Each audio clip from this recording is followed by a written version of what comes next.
Anyone interested in a programme for £2? It's commemorating something that took place 100 years ago. It's about comradeship and it's also about the way that football brings people together.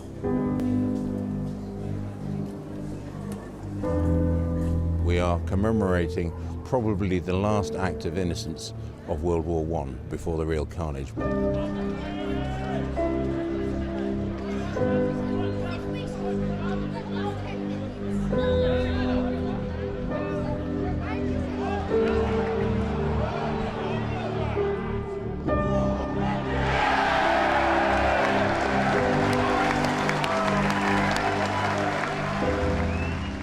I think the truce and those football matches were something very special, and I think they hit a nerve with everybody.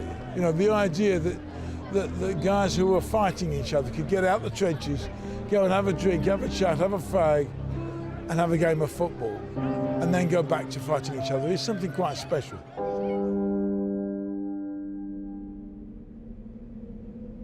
The winter of 1914 was a harsh one.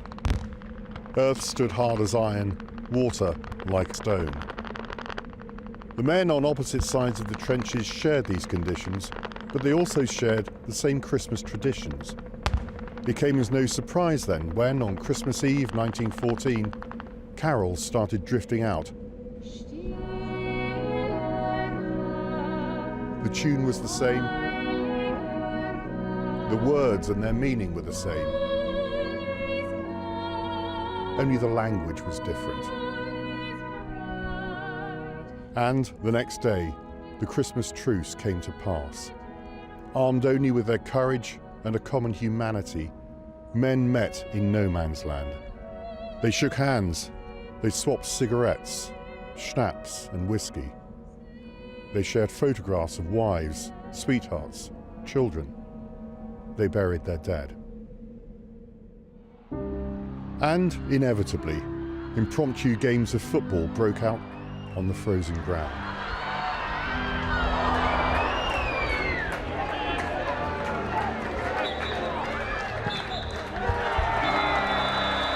The people's game, the soldiers' game, became, that one Christmas morning, exactly 100 years ago, the Game of Truce. The realities of war meant, of course, that the truce couldn't last. But for a few days over Christmas, there was peace.